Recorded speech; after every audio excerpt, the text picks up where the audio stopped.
What is something someone said that forever changed your way of thinking? My mom was dying. A friend told me you have your whole life to freak out about this, don't do it in front of her. It really helped me to understand that my feelings are not always what's important. It is possible to delay a freak out, and that skill has served me innumerable times.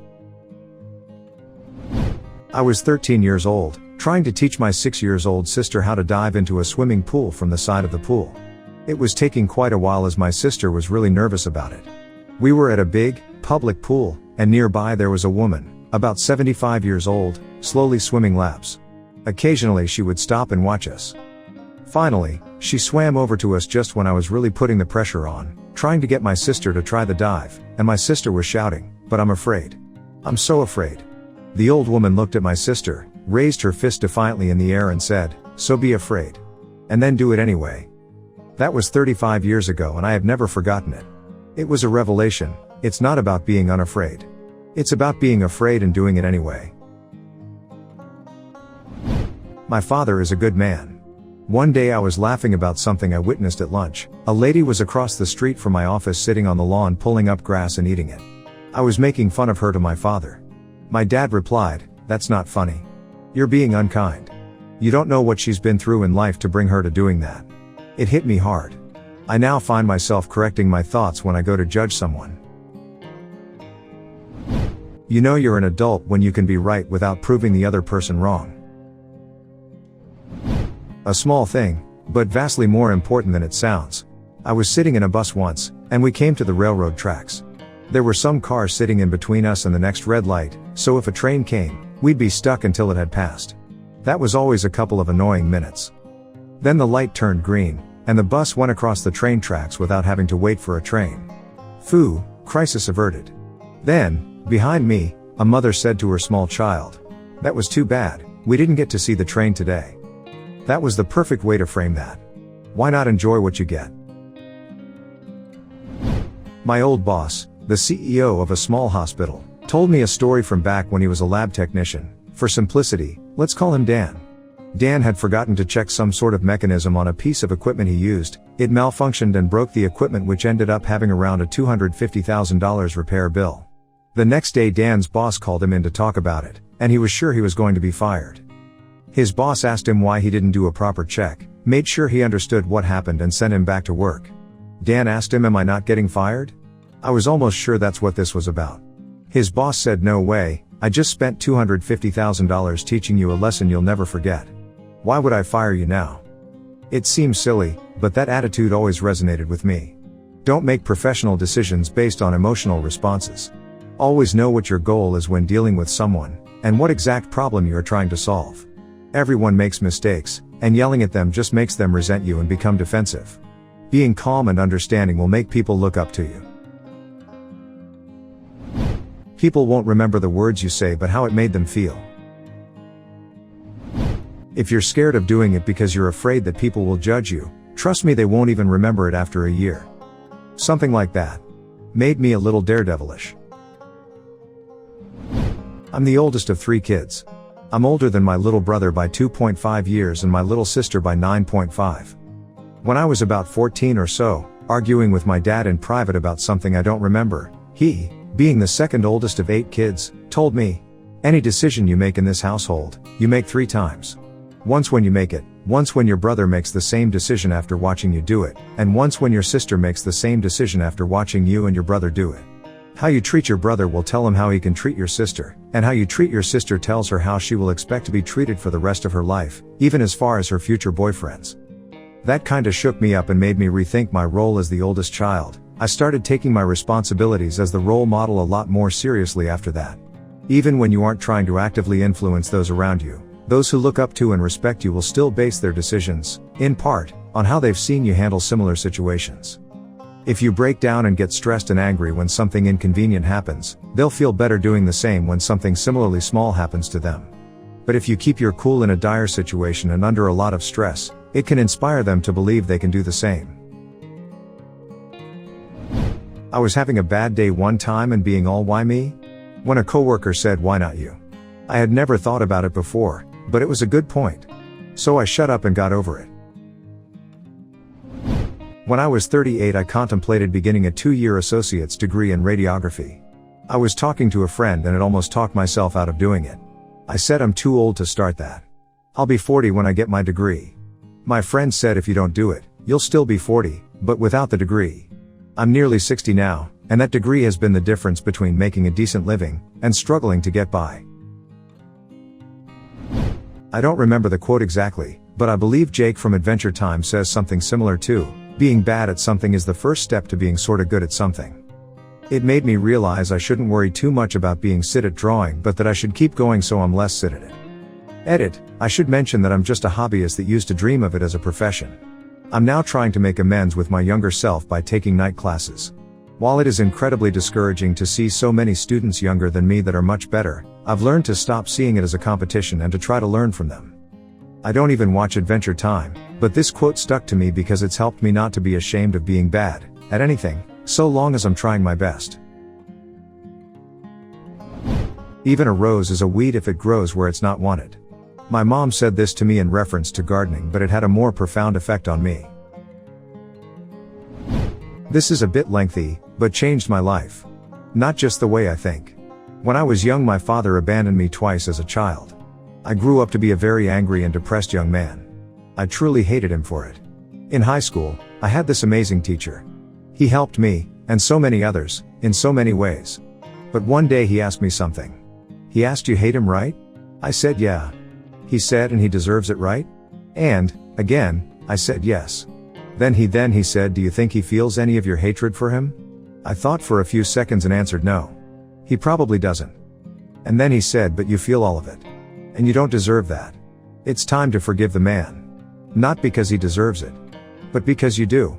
He was completely right. I forgave my father, and over time have built up an incredibly close relationship with the man. And I could never have gotten to this point without my teacher. I met a person who was in a wheelchair. He related a story about how a person once asked if it was difficult to be confined to a wheelchair. He responded, "I'm not confined to my wheelchair, I am liberated by it. If it wasn't for my wheelchair, I would be bed-bound and never able to leave my room or house." Amazing perspective. Everyone you meet knows something you don't. My grandfather told me this, and it's been a good reminder that I am surrounded by teachers. The world is a tragedy to those who feel, but a comedy to those who think. Not said to me, but I read it. Forced me to think critically about life situations and seek out the good in any situation. My dad once gave me and my brother each $1 out of nowhere. I scoffed and said, "Dad, it's just $1, you keep it." He got really mad and said, "Never try to give anything back that someone gives you. It could be all they have to give and a huge sacrifice to them." I felt like such a diss. And I could really use that $1 right now. I think mine is when my father told me these words after he saw me crying like a bitch over my first ever failed major exam. "Never regret anything in life. You did something stupid? Shrug it off and never do it again. Lost something valuable? Forget about that and convince yourself you'll get something way better, and you will. Regret never helped anyone. It just adds to the load on your back. You can't turn back time, so when something is done, don't tell yourself, I should have done this, I shouldn't have done that. Tell yourself, I will never do that same mistake again." And just like that, he turned me into the better person that I am today. When I was in college, I used to call my dad on my 15 minutes walk to class. One semester I had classes at 3:30 p.m., 5, and 6:30 p.m. every day, and nothing before then. I used to sleep until 2 p.m. every day. On the weekends I'd sleep most of the day. One time he asked me when I woke up, and I told him I got out of bed in time for class that day, proud of myself to have slept for 12 hours. I'll never forget what he said. "Son, when you get to be mine and your mother's age, sleeping the day away just seems like such a waste. We've got less than half our lives left to live, we just can't afford to spend half of that sleeping." I rarely sleep the day away now. Not sure who said this to me, but I heard this in my late teens and it completely changed the way I think forever. If you think you know something, find someone who disagrees and listen to them. It has taken years for that to fully sink in, but it's a never-ending process. The last part, the part about actually listening, is the tricky part, and it took me many years to get it right. But it's the best advice I've ever heard, and it changed my life more than any other single piece of advice. I also think it's the advice that most people on Reddit need in their lives. You are not required to set yourself on fire to keep other people warm. Really hit home for me, since I grew up trying to mediate my parents' issues and had multiple friends in and out of the ER for mental health crises during my teen years, among other things. As someone who spent the majority of her life feeling like she had to take care of others at all costs, it was kinda a shock to the system to hear that I was allowed to have my limits even with people who truly needed help. There's no point trying to track down your significant other when they go out, or even asking them not to go, just because you're afraid of being cheated on. If they want to cheat on you, they will. They will miss a day of work, or lie about visiting their parents, or even fake a medical appointment. There's nothing you can do about that. The only thing you can do, is being a loving, caring person. This is the most effective way of obtaining someone's love and trust. I used to fight for every inch too on the job. I wanted to make sure we did everything the right way, cutting no corners. Right before he retired, an older employee said 3 simple words. Choose your battles. Just because it doesn't get better today or tomorrow doesn't mean it'll never get better, so just hold out for the day when it does. My significant other in the beginning of our relationship, when I had a lot of pain to deal with and was ready to give up, changed my whole outlook on life. I'm not afraid of death. It's the stake one puts up in order to play the game of life. Jean Giraudoux. It is the only thing I've ever read that helped me deal with my own mortality. Think of a time you were embarrassed, easy right? Now think of a time someone else was embarrassed. It's a lot harder to do, isn't it? I don't really worry about being embarrassed anymore if no one but I will remember it. When I was young and having what I thought was a serious relationship talk with my first real significant other, I told her that I just wanted to find the right person. Without missing a beat, she said, "Everybody is looking for the right person, and nobody is trying to be the right person." That stopped me in my tracks. Put your mind where your body is. My godmother's lesson. I know it seems simple, but I find that it can be so hard to stay present in the world we live in. This is the most direct and to the point explanation of mindfulness I've ever heard, and it has really stuck with me. She passed away about a month ago, and I miss her and her wisdom terribly, but I can still hear her reminding me when I start to forget. Lost my girlfriend, took it really hard. Close friend said, "I know you're sad, but don't let this ruin the things that are still good in your life." Was a real eye-opener. Things can go bad, a lot can go bad, but there's always good in your life. Be sure that the things that are still good in your life aren't ruined, just because something went wrong along the way. It was a quote by J.J. Watt. He said, "Success isn't owned, it's leased. And rent is due every day." I had a real problem with laziness all my life, yet when I heard that, it really spoke to me. Since then I've tried to not be a lazy shithead, and if I have something to do, whether it be work or studying, I get it done right then and there. Thank you, J.J. Watt. Having grown up somewhat poor, I was always insecure when going to nice places, felt out of place and not as good as the other people there. Out on a date at a nice restaurant once, and the guy I was with said something along the lines of, "You're paying for your meal just like everyone else here, you deserve to be here just as much as they do." I still get insecure sometimes, but I always think back to this and feel instantly better about myself. It's only embarrassing if you're embarrassed. Changed my life forever. When I was 19, 20, my mom started taking out loans to build houses abroad, which I thought was a silly and expensive waste of money, but she told me it had always been her dream to own land/be a landlady. Which I thought was strange considering she was a nurse and she'd never once mentioned it in all the years I'd known her. A few months later it dawned on me that it had coincided perfectly with the time my younger sister, who was the lastborn, had left the house to go off to school. Now considering she had 4 kids, it hit me that she'd basically put her entire life on hold just to take care of us, and this wasn't just old school got a job, it was full on move to a different country, move heaven and hell to make sure we'd had a good life. And after over 30 years of putting the work in for us, she'd finally turned around and started working on her dream. Absolutely floored me, and was the first "whoa, my mom's an actual person, and not just my mom, who'd done all this for me." Appreciate your parents, people, and hopefully do the same for your kids. Education is expensive, but no education is more expensive. Definitely took school more seriously after someone said that to me. The first person you fall in love with will break your heart, the second will prove to you that it's not. My mom. I was in history class and I forgot to do my homework one time. I was trying to plead my case to the teacher, and I told her that although I did not do the work, I knew all the answers and could give them to her right then and there. She told me it's not about what you know, it's about what you do. Best advice I've ever gotten. When I was around 8 or 9, my uncle and I were in the car and I asked him what the N on the gear shift meant. He said the N means neutral, and neutral is a waste of gas. That was 11 years ago and it has become a way of life.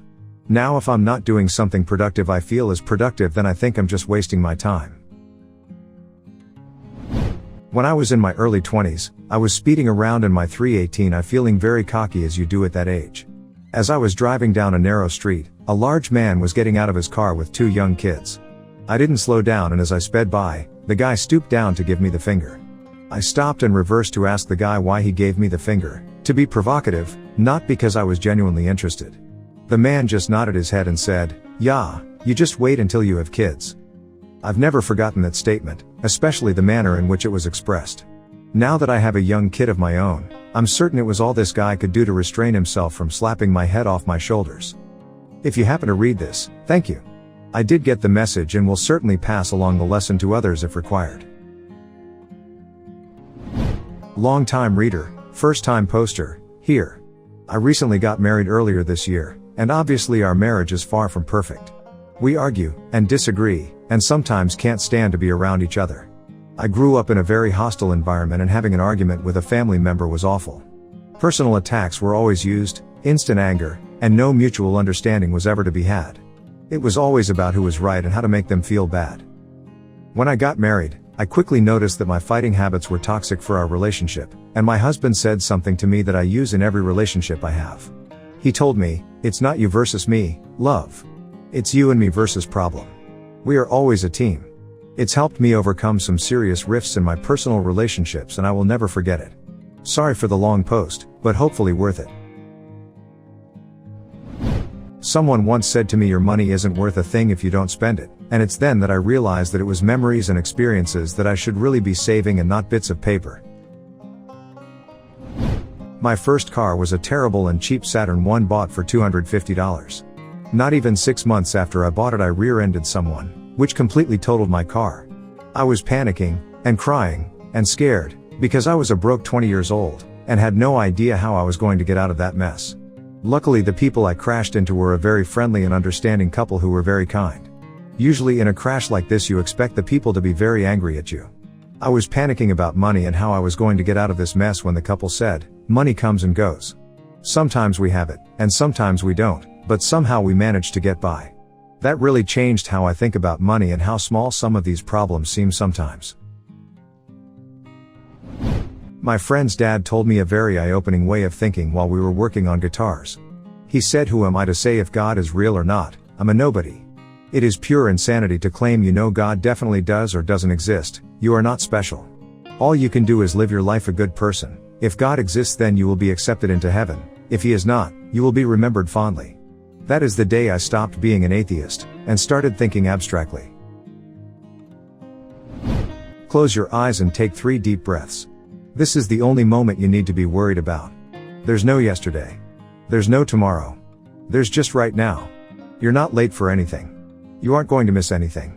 You're exactly where you're supposed to be. And you're exactly who you're supposed to be. You're absolutely perfect. And whatever happens today is exactly what's supposed to happen. Met a drunk ex-pro skater at an eviction party last year. He told my friend and I something along the lines of, "You see that leaf on the tree? When you want the leaf to fall off, do you chop down the whole tree? No. Let the leaf fall on its own. Sit will pass. Don't cut yourself down to solve petty sit." I was suicidal at the time and he really opened my eyes to my toxic mindset. Thanks, Richard. Thousands of candles can be lit from a single candle and the life of the candle will not be shortened. Happiness never decreases being shared. I used to be nervous about not sleeping at night. If I were to wake up at 3 or 4, then I would dread not falling back to sleep and be exhausted during the day. And that happened a lot. When I was 23, a coworker of mine told me that when he wakes up in the middle of the night and see that it's 4 a.m., he thinks to himself, "Fuck yeah. 2 more hours in bed." And I was like, but isn't it frustrating when you wake up 5 minutes before the alarm goes off and you feel like you lost 5 minutes of sleep? He said no. Even then he feels like he gained 5 more minutes in bed. I never worried about not sleeping after that. If anything, he showed me how to relax a bit.